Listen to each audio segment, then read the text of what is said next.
Morning students, ఈ క్లాస్లో మనం ఫండ్స్ ఫ్లో స్టేట్మెంట్లో ఇంకొక లెక్కని చూద్దాం. మనకి ఇచ్చినటువంటి సమయం ఏంటంటే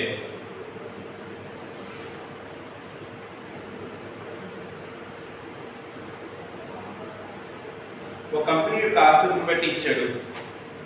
అందులో అప్పులు ప్రారంభంలో ఉన్నటువంటిది, ముగింపులో ఉన్నటువంటిది కూడా చెప్తున్నాను. ఈక్విటీ వాటా మూలధనం 2,40,000, 3,60,000. వాటా ప్రీమియం 24,000, 36,000. సాధారణ రిజర్వ్ 18,000, 27,000. లాభ నష్టాల ఖాతా 58,500, 62,400. 8% డిబెంచర్. ప్రారంభంలో ఏమీ లేవు, ముగింపులోకి వచ్చేటప్పటికి 78,000. అంటే ఈ సంవత్సరమే జారీ చేశారనమాట. ఇకపోతే పన్నుకి ఏర్పాటు ప్రారంభంలో 29,400, ముగింపులో 32,700. రుణదాతలు ప్రారంభంలో 1,05,000, ముగింపులో 1,09,200. ఇకపోతే ఆస్తులు, భూమి భవనాలు ప్రారంభంలో 1,66,200, ముగింపులో 3,99,600. యంత్రాలు 1,06,800, 1,53,900. ఫర్నిచరు 7,200, 4,500. సరుకు నిల్వ 66,300, 78,000. రుణగ్రస్తులు 1,09,500, 1,17,300. బ్యాంక్ 14,400, 12,000. ఇది మనకు ఇచ్చినటువంటి ఆస్తి అప్పుల పట్టిక. ఇకపోతే కింద కొన్ని సర్దుబాట్లు కూడా ఇచ్చాడు. అవి ఏంటంటే, ఈ సంవత్సరంలో యంత్రాల మీద చేసినటువంటి తరుగుదల 38,400, ఫర్నిచర్ మీద వేసినటువంటి తరుగుదల 1,200. ఈ వివరాల నుండి మనల్ని నిధుల ప్రవాహ నివేదికని తయారు చేయమని అడుగుతున్నారు. సో మనం నిధుల ప్రవాహ నివేదికను తయారు చేయాలి అంటే మొట్టమొదటి చేయాల్సింది ఏంటి? నిర్వహణ మూలధనంలో మార్పులు చూపే నివేదికని తయారు చేయాలి. చూడండి, నిధుల ప్రవాహ నివేదికను తయారు చేసేటప్పుడు మనం కొన్ని నియమాలు గుర్తుంచుకోవాలి. అవేంటంటే, స్థిరాస్తులలో ఏ విధమైనటువంటి సర్దుబాటు చెప్పకపోతే స్థిరాస్తులలో పెరుగుతున్నటువంటి పెరుగుదలని కొన్నట్లుగాను, స్థిరాస్తులలో తగ్గినటువంటి తగ్గుదలని వాటిని అమ్మినట్లుగాను పాటించాలి. సర్దుబాట్లు చెబితే సర్దుబాటు ప్రకారంగా చేయాలి. అదే రకంగా దీర్ఘకాలిక అప్పులు, మూలధనం కానీ ఏమైనా ఏ విధమైనటువంటి సర్దుబాటు చెప్పకపోతే వాటిలో వచ్చినటువంటి పెరుగుదలని మూలాధారంగాను, వాటిలో వచ్చినటువంటి తగ్గుదలను వినియోగాలను చూపించాలి. అంటే అప్పులు తీర్చేసాం కాబట్టి మన దగ్గర నుంచి నిధులు పోతాయి, అప్పులు తెచ్చుకున్నాం కాబట్టి మనకి నిధులు వస్తాయి. అంటే ఇందులో మనం చూసినట్లయితే రెండే సర్దుబాట్లు ఉన్నాయి. ఏంటి? యంత్రాలకు సంబంధించి ఒకటి, ఫర్నిచర్కి సంబంధించి ఒకటి. సో ఈ లెక్కలో మనం యంత్రాల ఖాతాను వేయాలి, అదే రకంగా ఫర్నిచర్ ఖాతాను కూడా తయారు చేసుకోవాలి. తర్వాత లాభ నష్టాల సర్దుబాటు ఖాతా ఒకటి, నిర్వహణ మూలధనంలో మార్పులు చూపే నివేదిక ఒకటి తయారు చేస్తే మనకి సరిపోతుంది. సో మొట్టమొదటి తయారు చేయవలసింది ఏంటి? నిర్వహణ మూలధనంలో మార్పులు చూపే నివేదిక.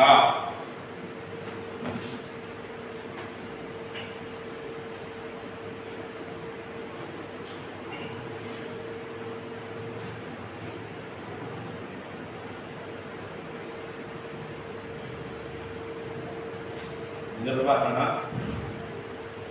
మూలధనంలో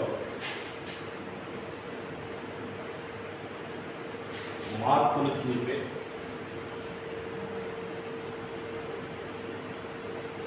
నివేదిక.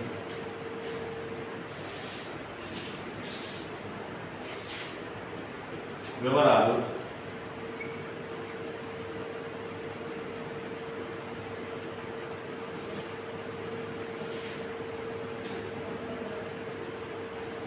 ఒకటి 2020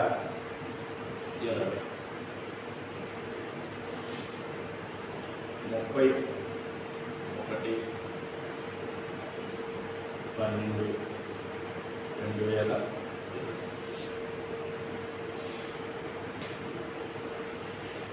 తర్వాత నిర్వహణ మూలధనంలో మొత్త ప్లస్ అంటే పెరిగినవి, మైనస్ అంటే తగ్గినవి.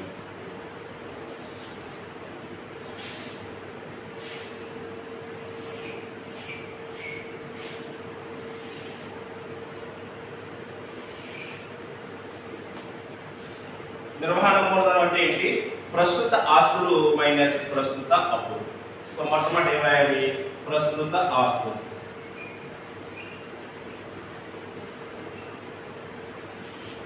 చూడండి, నిర్వహణ మూలధనానికి ప్రస్తుత ఆస్తులు పెరిగితే నిర్వహణ మూలధనం పెరుగుతుంది, ప్రస్తుత ఆస్తులు తగ్గితే నిర్వహణ మూలధనం తగ్గుతుంది.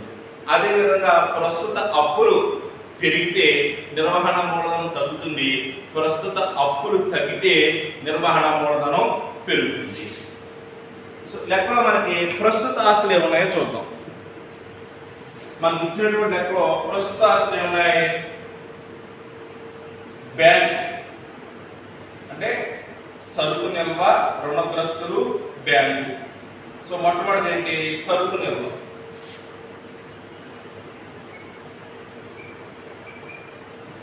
సరుకు నిల్వ ప్రారంభంలో ఎంత ఉంది? 66,300. ముగింపులో ఎంత ఉంది? 78,000. పెరిగిందా తగ్గిందా? పెరిగింది కదా. ఎంత పెరిగింది? 11,700 పెరిగింది. తర్వాత రుణగ్రస్తులు.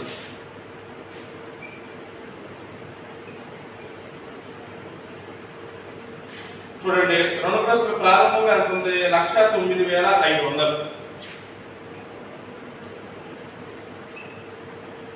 ముగింపులో ఎంత ఉంది? 1,17,300. పెరిగిందా తగ్గిందా? ఇది కూడా పెరిగింది. ఎంత పెరిగింది? 7,800. తర్వాత బ్యాంక్.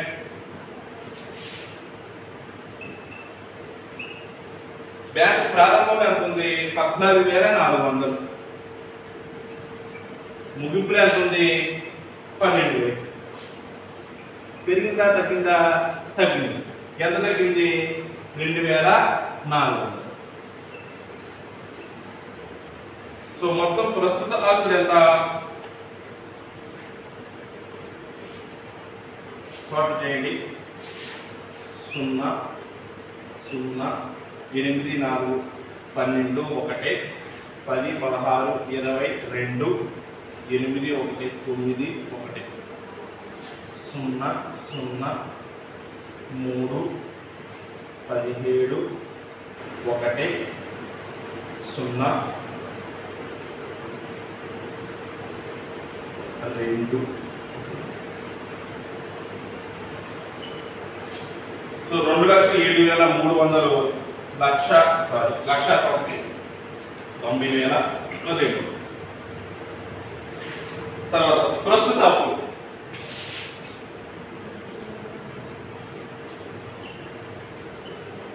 ప్రస్తుత అప్పులు ఏమన్నా మనకి లెక్కలో? పన్నుకి ఏర్పాటు.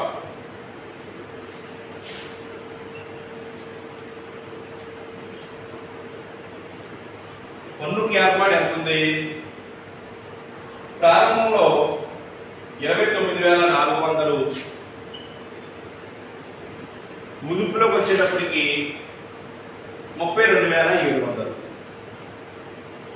పెరిగిందా తగ్గిందా? పెరిగింది. ఎంత పెరిగింది? 3,300. చూడండి, ప్రస్తుత అప్పులు పెరిగితే నిర్వహణ మూలధనం తగ్గుతుంది. తర్వాత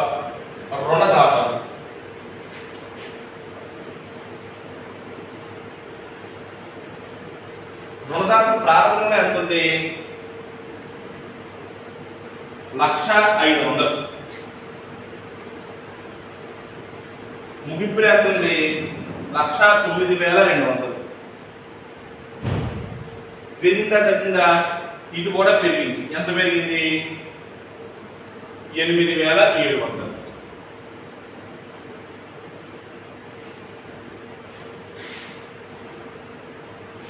ఇంకేమన్నా కదా? అయిపోయింది.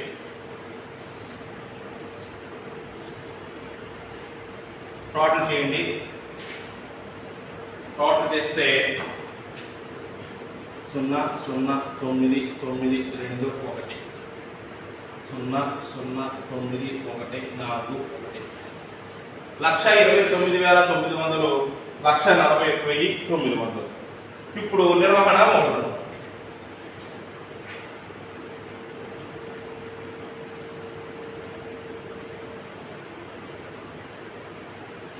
వర్కింగ్ క్యాపిటల్ ఏ రకంగా వస్తుంది? ప్రస్తుత ఆస్తుల్లోంచి ప్రస్తుత అప్పులు తీసివేయండి. ప్రస్తుత ఆస్తులు ఎట్లా? మనకి 1,90,200 నుంచి 1,29,900 తీసేస్తే 60,300. 60,300. తర్వాత ముగింపు ఎంత వచ్చింది? 65,400.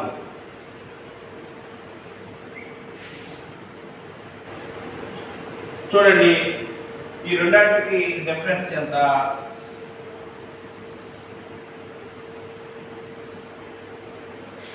65,400.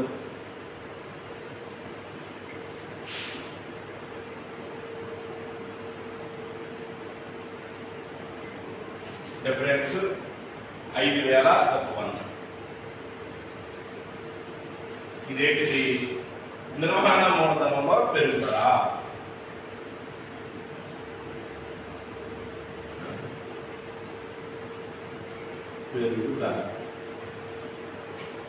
ఇప్పుడు ఇవి టోటల్ చేయండి.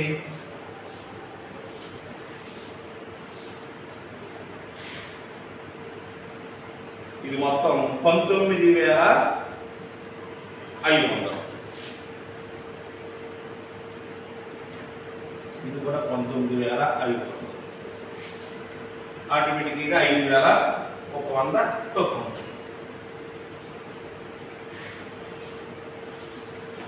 చూడండి ఒకసారి. నిధుల ప్రవాహ నివేదికను తయారు చేయడానికి మొట్టమొదటి చేయాల్సింది ఏంటి అంటే నిర్వహణ మూలధనంలో మార్పులు చూపే నివేదికను తయారు చేయాలి. ఈ నిర్వహణ మూలధనంలో మార్పులు చూపే నివేదిక ఏమొచ్చింది? ప్రస్తుత ఆస్తులు ప్రస్తుత అప్పులు ఈ రెండాటి నుంచి ఉన్నటువంటి తేడాను ఏమంటామంటే నిర్వహణ మూలధనం అంటాం. మొట్టమొదటిది ప్రస్తుత ఆస్తులు. ప్రస్తుత ఆస్తులు ఏమొస్తాయి? సరుకు నిల్వ, రుణగ్రస్తులు, బ్యాంకు. తర్వాత ప్రస్తుత అప్పులు, పన్నుకి ఏర్పాటు, రుణదాతలు. చూడండి, ప్రస్తుత ఆస్తులు కొన్ని పెరిగాయి, కొన్ని తగ్గాయి. అదేవిధంగా ప్రస్తుత అప్పులో కూడా ఏదో మార్పులు వచ్చాయి.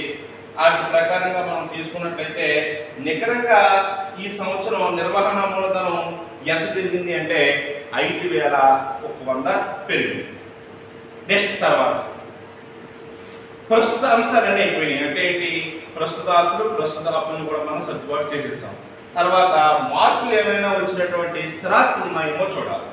లెక్కలో చూడడం మనకి 2 అంశాలు ఇచ్చాడు. ఒకటి యంత్రాల మీద తగ్గుదల, రెండవది ఫర్నిచర్ మీద తగ్గుదల. అంటే యంత్రాల ఖాతా, ఫర్నిచర్ ఖాతా, ఈ 2 ఖాతాలు వేయాలి. ఈసారి ఆ 2 ఖాతాలు వేద్దాం.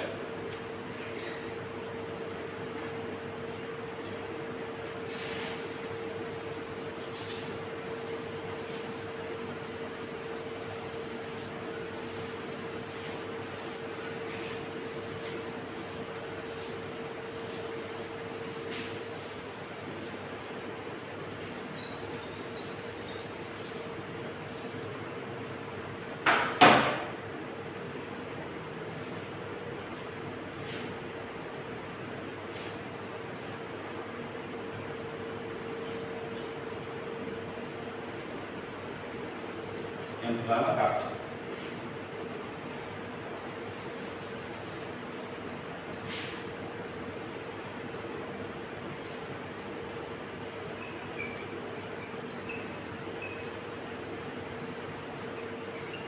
ఫర్నిచర్ కాదు.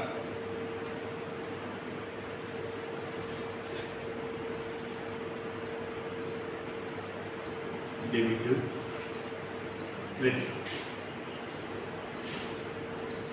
Debit credit. చూడండి, యంత్రాలు అన్నటువంటిది ఆస్తి కాబట్టి ఆస్తిని ఎప్పుడు కూడా డెబిట్లోనే చూపిస్తాయి. ఎటు తెచ్చిన నిల్వ. అలాగే ఫర్నిచర్ కూడా ఆస్తి కాబట్టి ఇటు తెచ్చిన నిల్వ. సో లెక్కలో చూద్దాం, తెచ్చిన నిల్వలు ఎంత ఉన్నాయి.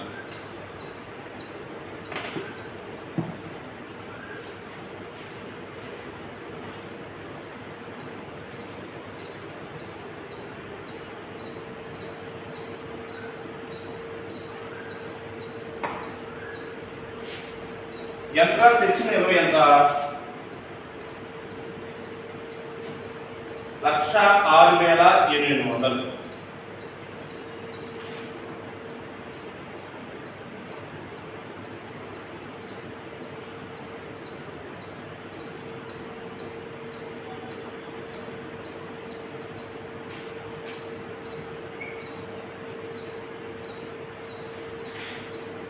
యంత్రాల యొక్క ముగింపు నిల్వ ఎంత? 1,53,900.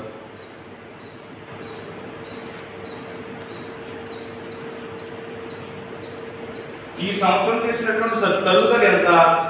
38,400. తరుగుదల మొత్తం ఏంటి? తరుగుదల ఖాతా డెటార్ టు యంత్రాల ఖాతా బై తరుగుదల బ్రాకెట్స్లో సర్దుబాటు చేసినటువంటి లాభనష్టాల ఖాతాను మల్టిప్లై చేస్తాం. చూడండి, యంత్రాలు మనకి చివరిలో 1,53,900 రూపాయలు ఉన్నాయి. ఇప్పుడు 38,400 రూపాయలు తరుగుదల ఏర్పాటు చేసిన తర్వాత, అంటే మొత్తం చివరికి వచ్చేటప్పుడు మన దగ్గర ఎంత యంత్రాలు ఉన్నాయన్నమాట?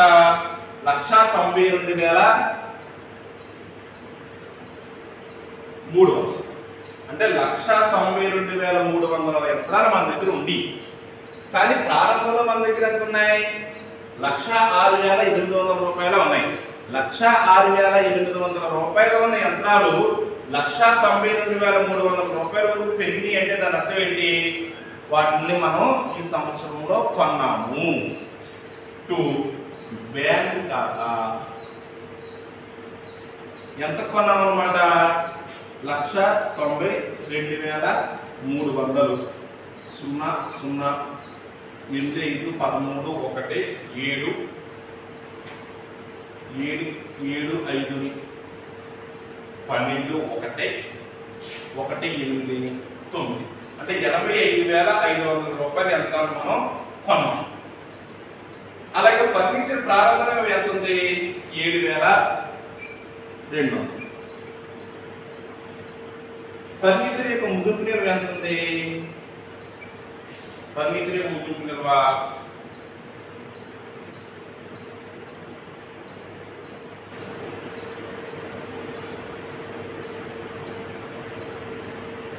4,500. ఫర్నిచర్ ముగింపు నిల్వ 4,500. ఈ సంవత్సరం మనం ఏర్పాటు చేసిన తరుగుదల ఎంత?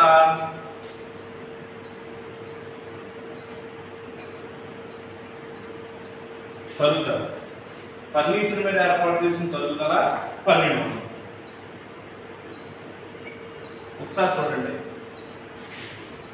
ప్రారంభంలో మన దగ్గర ఉన్నటువంటి యంత్రాలు ఎంత అంటే 7,200. 7,200 రూపాయలు వచ్చి 1,200 రూపాయలు తరుగుదల తీసేస్తే ఇంకా మన దగ్గర ఎన్ని యంత్రాలు ఉండాలా? 6,000 రూపాయల యంత్రాలు ఉండాలి. కానీ నిజానికి అంత ఉన్నాయా? లేదు, తక్కువ ఉన్నాయి. కాబట్టి డెబిట్ వేపునే టోటల్ చేయాలి.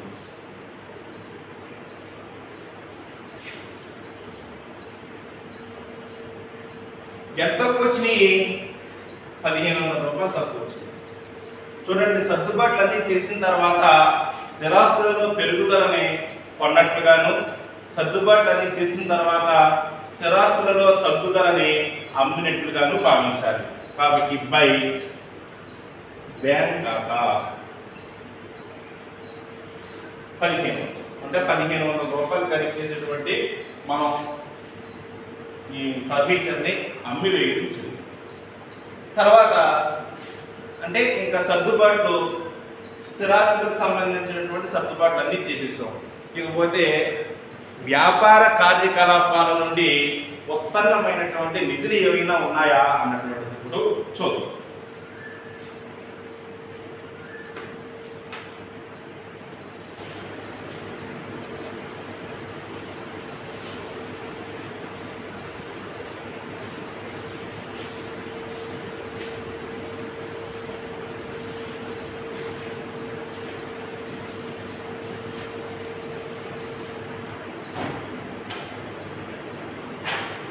చూడండి, కార్యకలాపాల వల్ల ఉత్పన్నమైనటువంటి నిధుల గురించి తెలుసుకోవాలంటే మనం మొట్టమొదటి ఏం చేయాలంటే సర్దుబాటు చేసినటువంటి లాభ నష్టాల ఖాతాను తయారు చేయాలి.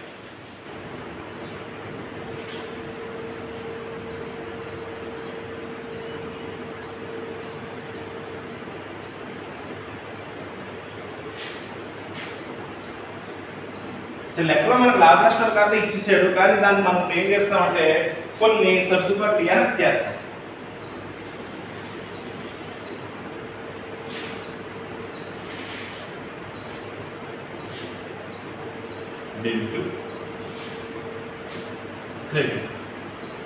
చూడండి, లాభ నష్టాల ఖాతా నికర లాభం అయినట్లయితే క్రెడిట్ నిల్వను చూపిస్తుంది, నికర నష్టం అయినట్లయితే డెబిట్ నిల్వను చూపిస్తుంది. ఇక్కడ లాభ నష్టాల ఖాతా క్రెడిట్ నిల్వ చూపిస్తుందా డెబిట్ నిల్వ చూపిస్తుందా తెలుసుకోవాలంటే ఆ లాభ నష్టాల ఖాతాని ఆస్తుల వైపు రాశారా అప్పుల వైపు రాశారా అన్నటువంటి విషయాన్ని చూడాలి. సంస్థలో ఉన్నటువంటి నికర నష్టం కనుక ఉంటే లాభ నష్టాల ఖాతా ఆస్తుల వైపు ఉంటుంది, నికర లాభం కనుక ఉన్నట్లయితే లాభ నష్టాల ఖాతా అప్పుల వైపున ఉంటుంది.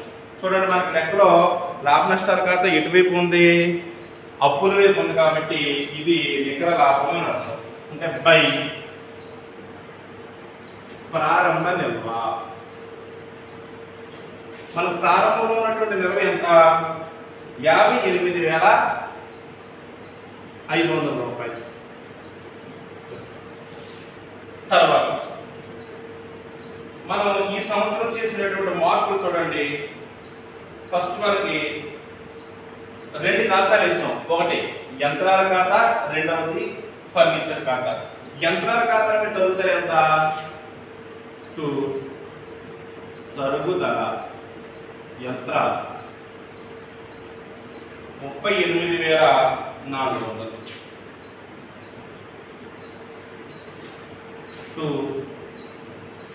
తరుగుదల ఫర్నిచర్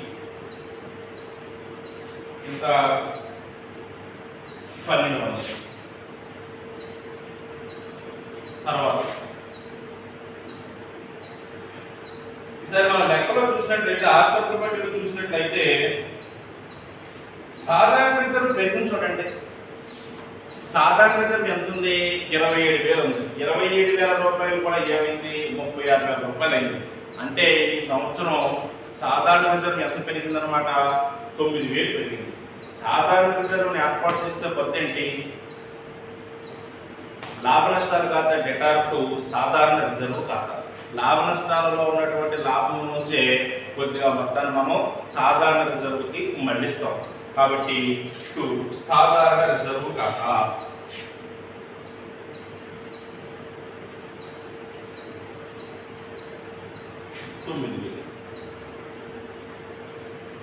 సో అన్ని రకాలైనటువంటి సర్దుబాట్లు చేసేస్తాం. ఇకపోతే ముగింపు నిల్వ ఎంత?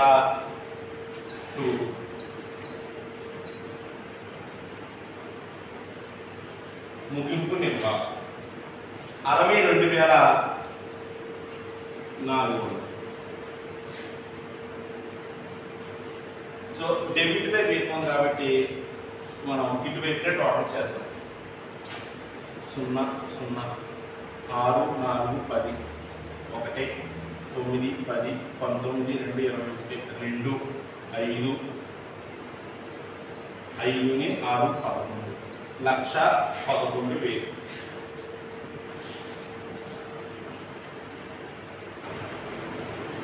ఇది 58,500 పోతే 52,500. ఏంటిది? బై కార్యకలాపాల ద్వారా వచ్చిన నిధులు. చూడండి, మన దగ్గర ఈ తరుగుదల సాధారణ రిజర్వుకు మళ్లించిన తర్వాత ఉన్న నికర లాభం ఎంత? 62,400. అంటే ఇవన్నీ మళ్లించకపోతే అసలు యాక్చువల్గా మన దగ్గరికి ఎంత వచ్చినట్టు? 1,11,000 రూపాయలు వచ్చినట్టు. మరి 1,11,000 రూపాయలు ఈ సంవత్సరమే వచ్చిందా అన్నాం అనుకోండి, అందులో ఈ సంవత్సరం కానిది ఎంత? 58,500. అంటే నికరంగా ఈ సంవత్సరం వచ్చినటువంటి నిధులు ఏంటన్నమాట? 52,500. అంటే కార్యకలాపాల ద్వారా వచ్చిన నిధులు ఎన్నో మనం తెలుసుకున్నాం. తర్వాత నిర్వహణ మూలధనంలో వచ్చినటువంటి మార్పు కూడా తెలుసుకున్నాం. ఈసారి నిధుల ప్రవాహ నివేదికను మనం తయారు చేయొచ్చు.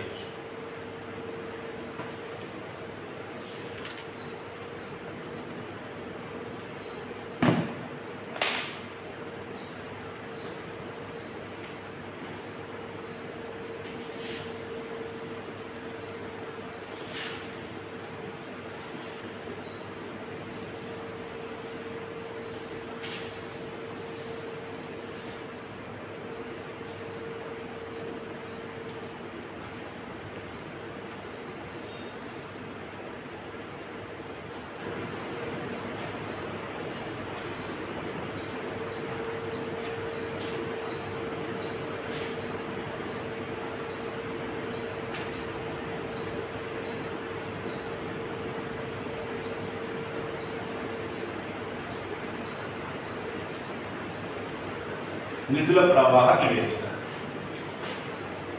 మూలాధారాలు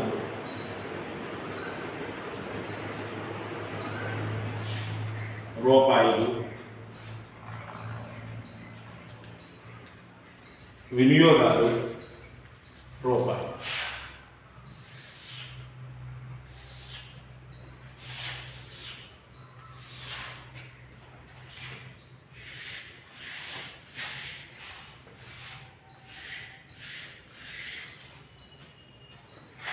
నిధుల ప్రవాహ నివేదికను తయారు చేయడానికి మనం మొట్టమొదట ఆస్తిపత్ర పట్టిని చూసుకుంటా వచ్చేయచ్చు.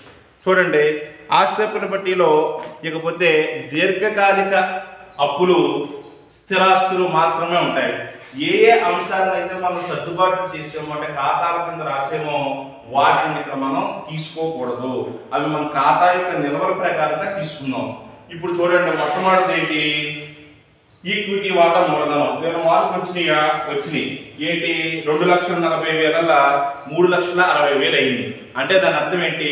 1,20,000 రూపాయలు పెరిగింది. అంటే మనకి 1,20,000 రూపాయలు వచ్చాయి. ఈక్విటీ వాటా మూలధనం అంటే మూలధనాన్ని జారీ చేశారన్నమాట అదనంగా. తర్వాత వాటా ప్రీమియం 24,000 నుండి ఇది 36,000 అయింది. అంటే మనకి ఏమైంది? 12,000 పెరిగింది. వాటా ప్రీమియం. తర్వాత సాధారణ రిజర్వ్, దీన్ని మనం తీసేసుకున్నాం. లాభ నష్టాల ఖాతా తీసుకున్నాం. తర్వాత 8% డిబెంచర్లు. చూడండి, 8% డిబెంచర్లు ప్రారంభంలో ఎంత? ఏమీ లేవు. ముగింపులోకి వచ్చేటప్పుడు ఏమైంది? 78,000 అయింది. అంటే ఈ సంవత్సరం మనం డిబెంచర్లని జారీ చేసాం. So 8% debenture. 8% డిబెంచర్ ఎంత? 78. తర్వాత పన్నుకి ఏర్పాటు తీసుకున్నాం. రుణదాత తీసాం. నెక్స్ట్ భూమి భవనాలు. భూమి భవనాల్లో మార్పు ఏమైంది? 1,66,200 3,39,600 అయింది. అంటే చాలా ఎక్కువగా పెరిగింది. అంటే మనం భూమిని కొన్నాం. రైట్. భూమి భవనాలు. భూమి భవనాలు ఎంత పెరిగింది? 1,73,400 పెరిగింది. తర్వాత యంత్రాలకు సంబంధించి మనం ఏం చేసామంటే ఖాతా సర్దుబాటు చేసాం కాబట్టి ఇక్కడ తీసుకోవద్దు. ఫర్నిచర్ కూడా ఖాతా వేసాం. సరుకు నిల్వ, రుణగ్రస్తులు, బ్యాంకు వీటిని కూడా మనం తీసుకోవడం జరిగింది. అంటే ఆస్తి అప్పుల పట్టీలో ఉన్నటువంటి అంశాలన్నీ కూడా అయిపోయాయి. తర్వాత చూడండి యంత్రాల ఖాతా ఏం చెప్పింది. యంత్రాల ఖాతాలో కనుక మనం చూసినట్లయితే యంత్రాలు కొన్నామా అమ్మేమా?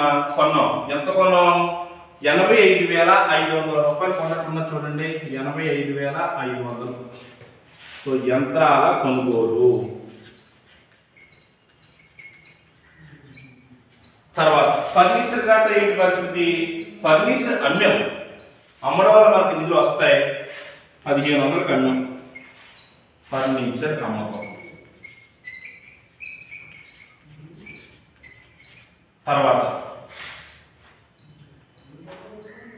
అంటే ఖాతాలు కూడా అన్ని వేసేసాం. ఇకపోతే రెండు ఉన్నాయి. నిర్వహణ మూలధనంలో మార్పులు చూపే నివేదిక, వ్యాపార కార్యకలాపాల ద్వారా వచ్చినటువంటి నిధులు. కార్యకలాపాల ద్వారా మనకు నిధులు వచ్చినాయా పోయినాయా అంటే కార్యకలాపాల ద్వారా మనకు నిధులు వచ్చాయి. ఎంత వచ్చి? 52,500.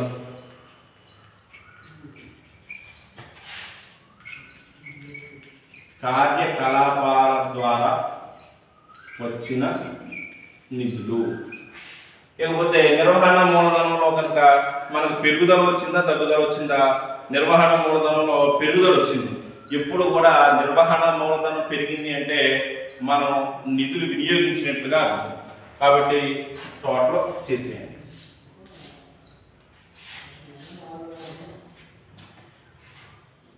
అంటే క్రెడిట్ వైపున వస్తుంది. ఏంటి? నిర్వహణ మూలధనంలో పెరుగుదల, సారీ వినియోగాల వైపు వస్తుంది. 5,100. టోటల్ చూడండి 0 0 5 5 10 1 3 11 12 12 2 14 1 3 4 11 11 5 16 1 2,64,000. ఈ టోటల్ చేయండి. 0 0 9 8 5 2. ఇప్పుడు టోటల్ చేస్తే 0 0 9 1 10 1 9 5 14 1 1 5 6 2,64,000 రూపాయలు. అంటే నిధుల ప్రవాహ నివేదిక అంటే ఇవి.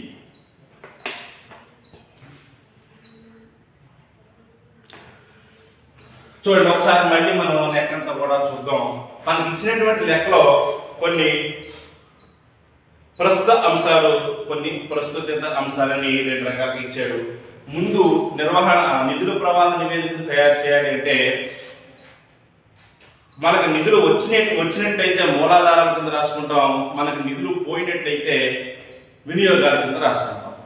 చూడండి ఆస్తుల పట్టీలు ఇచ్చినటువంటి దాని ప్రకారంగా మొట్టమొదట ఈక్విటీ వాటా మూలధనం 1,80,000 పెరిగింది. వాటా ప్రీమియం 12,000 రూపాయలు పెరిగింది. డిబెంచర్లు 78,000 రూపాయలు పెరిగాయి. అలాగే భూమి భవనాలు 1,73,400 పెరిగాయి. యంత్రాలు 85,500 రూపాయలు కొన్నాం. ఫర్నిచర్ని 1,500 రూపాయలు అమ్మాం. ఈ 2 విషయాలు మనకు ఎలా తెలిసాయి అంటే యంత్రాల ఖాతాని ఫర్నిచర్ ఖాతాని వేస్తే ఈ 2 విషయాలు మనకు తెలిసాయి. తర్వాత వ్యాపార కార్యకలాపాల ద్వారా వచ్చినటువంటి నగదు లెక్క పెడితే వచ్చినటువంటి నిధులు లెక్క పెడితే 52,500 రూపాయలు మనకు నిధులు వచ్చినట్లుగా తెలిసింది. అలాగే నిర్వహణ మూలధనాన్ని కనుక మన మార్పులు చూపి నివేదికను తయారు చేసినట్లయితే అందులో 5,100 రూపాయలు నిర్వహణ మూలధనం పెరిగినట్లుగా తెలిసింది. సో ఈ మొత్తం టోటల్ చేసుకున్నట్లయితే 2,64,000 రూపాయలు నిధుల ప్రవాహ నివేదిక ద్వారా మనకి తెలిసింది. ఓకే.